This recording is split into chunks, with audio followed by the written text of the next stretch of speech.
കഥ ആരംഭിക്കുന്നത് കൊറിയയിലെ ഒരു പ്രദേശത്താണ്. പുറം ലോകം അറിയപ്പെടാത്ത കുറെ ഇല്ലീഗൽ പരിപാടികൾ അവിടെ നടക്കുന്നുണ്ടായിരുന്നു. അവിടെ ഒരു ബിൽഡിംഗിൽ കുറച്ച് സ്കൂൾ വിദ്യാർത്ഥികൾ ഒരു 1-on-1 ഫൈറ്റ് കാണുവാൻ ഒന്നിച്ചു കൂടിയിരിക്കുകയാണ്. ഫൈറ്റ് എന്ന് പറഞ്ഞാൽ വെറും ഫൈറ്റ് അല്ല, നിയമവിരുദ്ധമായി നടക്കുന്ന ഫൈറ്റിംഗ് മാച്ചാണ്. കുട്ടികൾ ചോതുവെക്കുകയും പണം വെച്ച് പന്തയം വെക്കുകയും ചെയ്യും. ആ നടക്കുന്ന 1-on-1 ഫൈറ്റ് ലൈവായി ബ്രോഡ്കാസ്റ്റ് ചെയ്യപ്പെടുകയും ചെയ്യും. അതിലൂടെയും പന്തയം വെക്കൽ തകൃതിയായി നടക്കുന്നുണ്ടായിരുന്നു.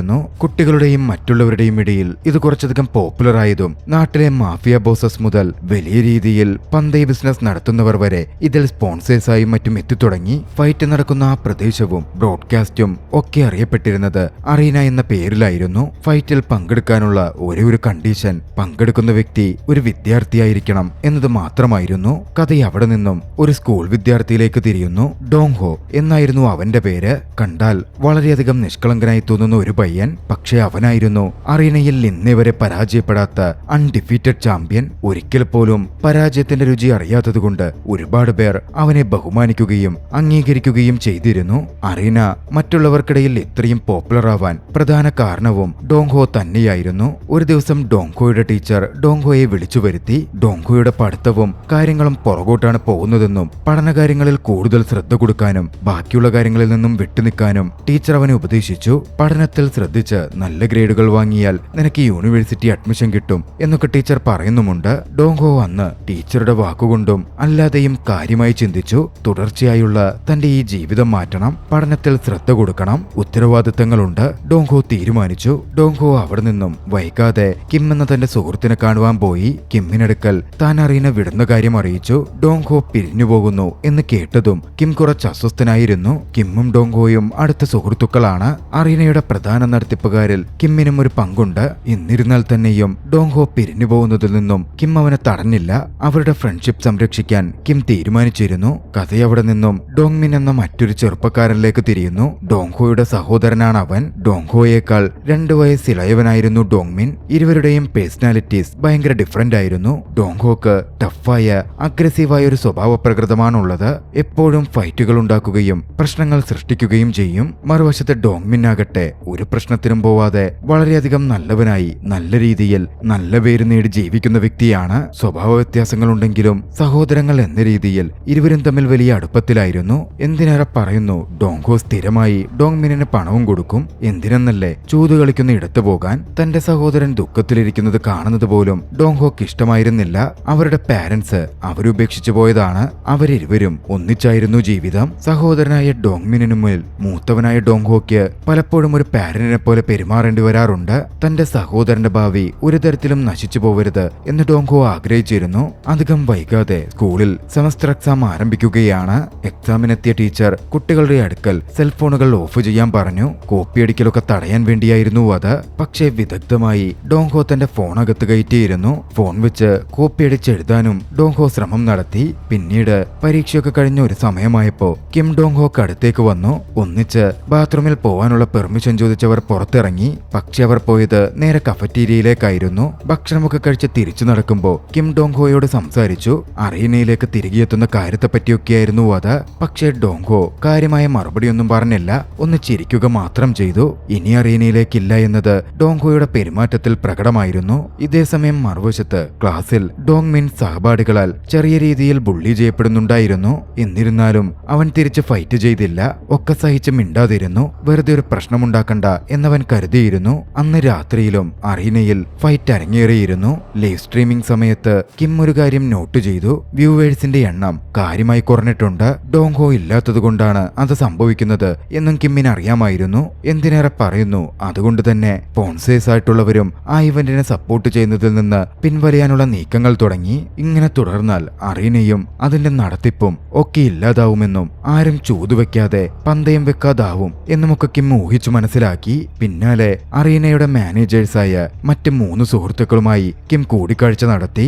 എങ്ങനെയെങ്കിലും ഡോങ്ഹോയെ തിരികെ അറീനയിലേക്ക് കൊണ്ടുവരാൻ വേണ്ട കാര്യങ്ങളെപ്പറ്റി അവർ ഡിസ്കസ് ചെയ്തു. പിന്നാലെ അങ്ങോട്ടേക്ക് 2 ജൂനിയേഴ്സ് വന്നു. അന്നത്തെ ഫൈറ്റിൽ അവർ കളക്ട് ചെയ്ത പണം ഒരു ബാഗിൽ കൊണ്ടുവന്ന അവർ കിമ്മിനും മറ്റുള്ളവർക്കുമായി പണം കൈമാറി. ഇതേസമയം മറുവശത്ത് ഡോങ്ഹോ ചെറിയൊരു ഷോപ്പിംഗ് കഴിഞ്ഞ് വീട്ടിലേക്ക് മടങ്ങുകയായിരുന്നു. ഡോങ്ഹോ തിരികെ വീട്ടിലേക്ക് യാത്ര ചെയ്യുമ്പോൾ കിമ്മും അറീനയുടെ ഹെഡായ ലീയും ലീയും അവനെ കാണാൻ ചെന്നു. അവൻ തിരികെ അറീനയിലേക്ക് വീണ്ടും ഫൈറ്റിനായി വരുന്ന കാര്യത്തെപ്പറ്റി സംസാരിച്ചു. പക്ഷേ താൻ ഇനി അങ്ങോട്ടേക്ക് പഠനത്തിൽ ശ്രദ്ധ കേന്ദ്രീകരിക്കുകയാണെന്നും അറീനയിലേക്ക് ഇനി തിരികെ വരാൻ ഉദ്ദേശിക്കുന്നില്ല എന്നുമായിരുന്നു ഏറെ ഉറപ്പിച്ച രീതിയിൽ അവന്റെ മറുപടി. അവിടെ നിന്ന് അങ്ങോട്ട് ഡോങ്ഹോയുടെ ജീവിതത്തിൽ മാറ്റങ്ങളും പ്രകടമായിരുന്നു. സ്കൂളിൽ രാവിലെ തന്നെ എത്തുന്ന ഡോങ്ഹോ മോർണിംഗ് എക്സസൈസുകൾ ചെയ്യും, കൃത്യമായി ക്ലാസുകൾ അറ്റൻഡ് ചെയ്യും. ഡോങ്ഹോയുടെ ആ മാറ്റങ്ങൾ ടീച്ചറെയും ഇംപ്രസ് ചെയ്യിച്ചിരുന്നു. സ്കൂളിലെ പ്രശ്നക്കാരനായ ടീച്ചർമാർക്ക് തന്നെ തലവേദനയായിരുന്ന വിദ്യാർത്ഥിയാണ് അത്തരത്തിൽ നന്നായിരിക്കുന്നത്. പഠനത്തിൽ ഇംപ്രൂവ് ചെയ്തു. പണമടക്കം അവനിപ്പോൾ സേവ് ചെയ്യുന്നുമുണ്ട്.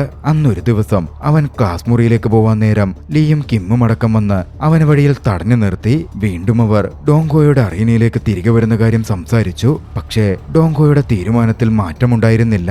അതോടെ ലീ ആകട്ടെ ഡോങ്ഹോ വെറുമൊരു പേടിച്ചു തൂറിയാണ് എന്ന് പറഞ്ഞ് അപമാനിക്കുകയാണ്. അപമാനം തുടർന്നപ്പോ ഡോങ്ഹോയ്ക്ക് ദേഷ്യം വന്നു. ലീ അവൻ കടന്നാക്രമിക്കേണ്ടതായിരുന്നു. പക്ഷേ കാര്യങ്ങൾ കൈവിട്ടു പോകുന്നതിന് മുമ്പ് കിം ഇടപെട്ടു, ഡോങ്ഹോയെ തടഞ്ഞു നിർത്തി. ഇതേ സമയം മറുവശത്ത് ഡോങ്മിനടുത്തേക്ക് അവനെ മുമ്പ് ബുള്ളി ചെയ്യുമായിരുന്ന സഹപാഠികൾ വന്നു. തങ്ങളുടെ കൂടെ പുറത്ത് കറങ്ങാൻ വരുന്നു എന്ന് ചോദിച്ചു. കാര്യമായ സംശയമൊന്നും തോന്നാതെ ഡോങ്മിൻ അവരുടെ കൂടെ ഹാങ് ഔട്ട് ചെയ്യാൻ പോയി. അവർ ഡോങ്മിനെ കൂട്ടിക്കൊണ്ടുപോയത് ചൂതാട്ട കേന്ദ്രമായ അറീനയിലേക്കായിരുന്നു. ഫൈറ്റിൽ പന്തയം കെട്ടാൻ അവർ ഡോങ്മിനോട് ആവശ്യപ്പെട്ടു. ഡോങ്മിനും അത്തരത്തിൽ പ്രവർത്തിച്ചു. അന്നത്തെ പന്തയത്തിൽ അവർ വിജയിച്ചിരുന്നു. ഡോങ്മിന് കുറേയധികം പണം കിട്ടി. അതോടെ ഡോങ്മിന് അതിൽ വലിയ ഇൻട്രസ്റ്റ് തോന്നുകയാണ്. അന്ന് വീട്ടിലേക്ക് തിരികെ എത്തിയ ഡോങ്മിൻ തനിക്ക് വിജയിച്ചു കിട്ടിയ പണത്തിൽ നിന്ന് ഒരു പങ്ക് തന്റെ സഹോദരന് കൊടുത്തു. ഇത്രയും പണം ഡോങ്മിന് അവിടുന്ന് കിട്ടി. ഡോങ്ഹോക്ക് സംശയം തോന്നി. ഡോങ്ഹോ അതിനെപ്പറ്റി ചോദിക്കുകയും ചെയ്തു. പക്ഷെ ഒരു കാരണമില്ലാതെ ഡോങ്ഹോയോട് ഡോങ്മിൻ ദേഷ്യപ്പെടുകയായിരുന്നു ചെയ്തത്. താൻ മോശമായ രീതിയിലാ പണമുണ്ടാക്കുന്നത് എന്നല്ലേ നിങ്ങൾ ചിന്തിക്കുന്നത് എന്നൊക്കെ ചോദിച്ചായിരുന്നു ഡോങ്മിനിന്റെ പ്രകടനം. അതുകൂടിയായപ്പോ ഡോങ്ഹോയ്ക്ക് ഡോങ്മിനിന് മേൽ കൂടുതൽ സംശയം തോന്നുന്നുണ്ട്. പക്ഷേ ഡോങ്മിനെ കൂടുതൽ ചീത്ത വിളിക്കാൻ അവന് പറ്റുമായിരുന്നില്ല. അതുകൊണ്ട് തന്നെ അവൻ പുറത്തേക്ക് ഓടാനിറങ്ങി. പിന്നീട് അങ്ങോട്ടേക്ക് ഓരോ ദിവസവും ഡോങ്മിൻ അറീനയിൽ പോയി പന്തയം കിട്ടി. വിജയം തുടർച്ചയായി വന്നതോടെ ആ ഒരു ചൂതാട്ടത്തിന് അവനും അടിമയായി മാറുകയായിരുന്നു. പക്ഷേ അങ്ങനൊരു ദിവസം അവൻ പന്തയം കെട്ടാൻ ആരംഭിച്ചു. പന്തയത്തിൽ പലപ്പോഴും അവൻ പരാജയപ്പെട്ടുകൊണ്ടിരുന്നു. ഒടുവിൽ അവന്റെ കയ്യിലെ പണം മുഴുവൻ തീർന്നു. ലീയുടെ അടുത്തു നിന്ന് തുടർന്ന് പന്തയം വെക്കാൻ അവൻ പണം കടം വാങ്ങി. തുടർച്ചയായി ചൂതാട്ടത്തിൽ മുഴുകി പന്തയം വെച്ചുകൊണ്ടേയിരുന്നതുകൊണ്ട് താൻ എത്രയധികം പണം കടം വാങ്ങിയിട്ടുണ്ട് എന്ന കാര്യം പോലും ഡോങ്മിൻ ശ്രദ്ധിച്ചിരുന്നില്ല. ഒടുവിൽ അവൻ വലിയ കടക്കെണിയിൽപ്പെട്ടു. ലീക്ക് കുറെ പണം തിരികെ കൊടുക്കാനുള്ളത് കൊണ്ട് ഡോങ്മിനിന്റെ സമാധാനം പോയി. എന്തു ചെയ്യണമെന്ന് ഒരു പിടുത്തം ഡോങ്മിനിന് കിട്ടുന്നുണ്ടായിരുന്നില്ല. ഡോങ്ഹോയോട് പറയാനും വയ്യ. അടുത്ത ദിവസം കിമ്മും സംഘാംഗങ്ങളും എല്ലാവരും ഒന്നിച്ചു നിൽക്കുമ്പോ അവരുടെ അടുത്തേക്ക് ഒരു പയ്യൻ കടന്നു വന്നു. ഡോങ്ഹോയെ കൊടുക്കാൻ ഡോങ്മിനിന് വെച്ച് തങ്ങൾ തയ്യാറാക്കിയ പദ്ധതി വിജയം കണ്ടിട്ടുണ്ട് എന്നവൻ അവരോട് അറിയിച്ചു. അത് കേട്ടതും അവിടുണ്ടായിരുന്ന ലീ വല്ലാതെ ചിരിക്കുന്നുണ്ട്. തന്റെ ടീമിന്റെ മികച്ച പെർഫോമൻസ് കൊണ്ടും ഒറ്റക്കെട്ടായി നിന്നതുകൊണ്ടുമാണ് കാര്യങ്ങളൊക്കെ നേടിയെടുക്കാനും നല്ല രീതിയിൽ നടപ്പിലാക്കാനും കഴിഞ്ഞത് എന്ന് ലീ പ്രശംസിച്ചു. പിന്നാലെ അടുത്ത സ്റ്റെപ്പുകൾ ലീ പ്ലാൻ ചെയ്യാൻ തുടങ്ങി. നിലവിൽ ഡോങ്മിൻ കടക്കെണിയിൽ പെട്ടു. ആ പണം തിരിച്ചടയ്ക്കാനായി ഡോങ്ഹോയ്ക്ക് അറീനയിലേക്ക് തിരികെ വരേണ്ടി വരും. അതിനുള്ള സാധ്യതയും കൂടുതലാണ്. ഡോങ്ഹോ കാര്യം ഒക്കെ വിട്ടതായിരിക്കാം. പക്ഷെ ഇത്രയും വലിയ കടം അത് തിരിച്ചടയ്ക്കാൻ ഡോങ്ഹോയ്ക്ക് തിരികെ വന്നേ പറ്റൂ. പ്രത്യേകിച്ചും ഡോങ്മിൻ പെട്ട വിഷയമായതുകൊണ്ട് ഡോങ്ഹോ ഇടപെടും. ലീയുടെ മുഖം ഒന്നുകൂടി പുഞ്ചിരിയാൽ തെളിഞ്ഞു. മറുവശത്ത് ലീയുടെ ആളുകൾ പണം പിരിക്കാൻ വരുമെന്നതുകൊണ്ട് ഡോങ്മിൻ ഭയപ്പെടുന്നുണ്ടായിരുന്നു. അവരുടെ കണ്ണിൽപ്പെടാതിരിക്കാൻ പലപ്പോഴും അവൻ മറന്നു നിൽക്കാൻ ശ്രമിച്ചു. പക്ഷേ നിർഭാഗ്യവശാൽ അവർ അവനെ കണ്ടുപിടിച്ചു. വലിച്ചിഴച്ച് ബാത്റൂമിലേക്ക് കൊണ്ടുപോയി. അവിടെ വെച്ച് താൻ ഈ കിണിയിൽ പെട്ടുപോയെന്ന് ഡോങ്മിൻ തിരിച്ചറിയുകയാണ്. അവൻ അവിടെ നിന്ന് ഡോങ്ഹോയെ കാണാൻ പോയി. ഡോങ്ഹോയോട് ക്ഷമ ചോദിച്ച് തനിക്ക് പറ്റിപ്പോയ കാര്യം പറഞ്ഞാലോ എന്നവൻ ഉണ്ടായിരുന്നു. പക്ഷേ ഡോങ്ഹോക്കടുത്ത് ചെന്നപ്പോ തന്റെ കടക്കിണിയെപ്പറ്റി ഡോങ്ഹോയോട് പറയാൻ ഡോങ്മിനിന് സാധിച്ചില്ല.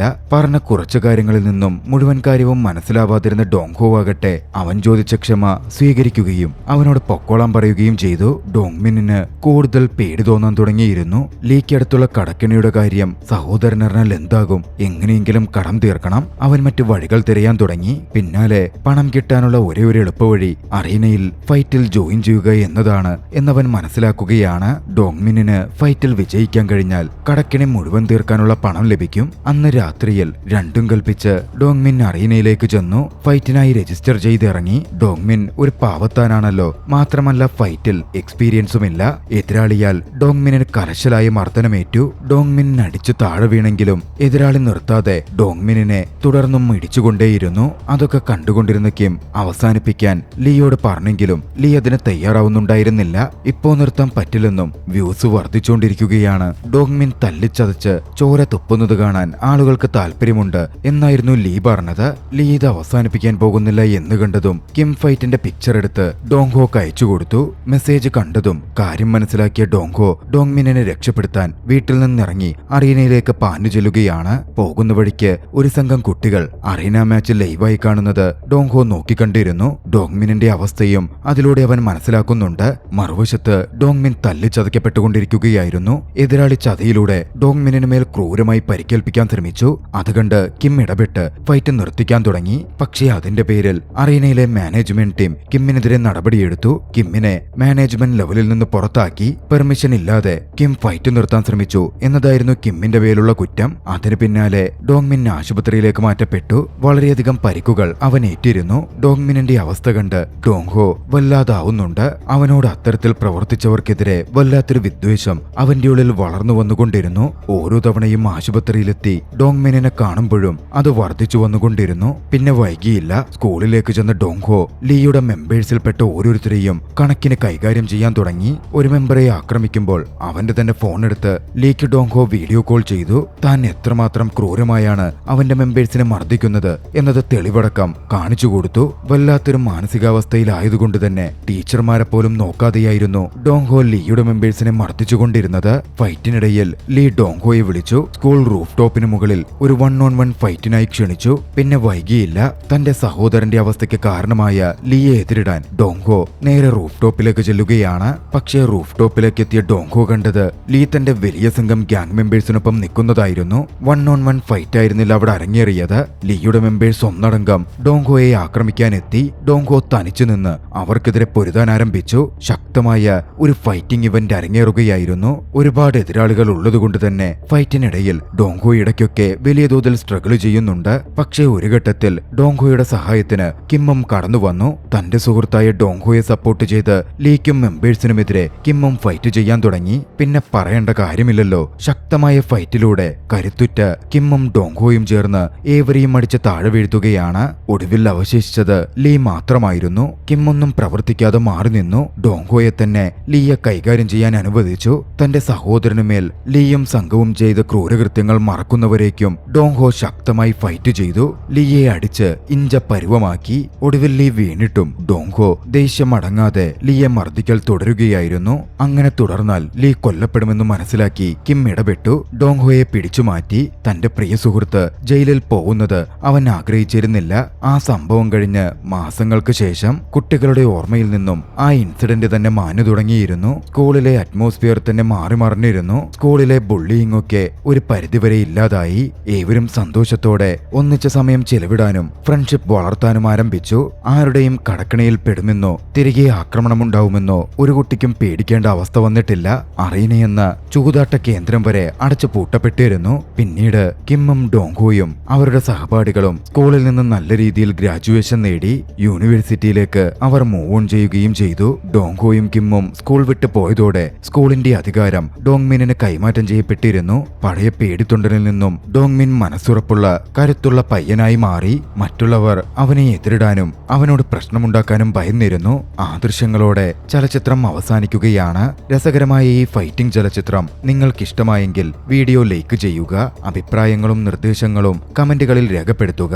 കഴിയുമെങ്കിൽ ചാനൽ സബ്സ്ക്രൈബ് ചെയ്തും കൂട്ടുകാർക്ക് ഷെയർ ചെയ്തു കൊടുത്തും ഞങ്ങളെ സപ്പോർട്ട് ചെയ്യുക. അടുത്ത എപ്പിസോഡിൽ മറ്റൊരു മികച്ച ചലച്ചിത്രവുമായി നമുക്ക് കണ്ടുമുട്ടാം. അതുവരെ ബൈ.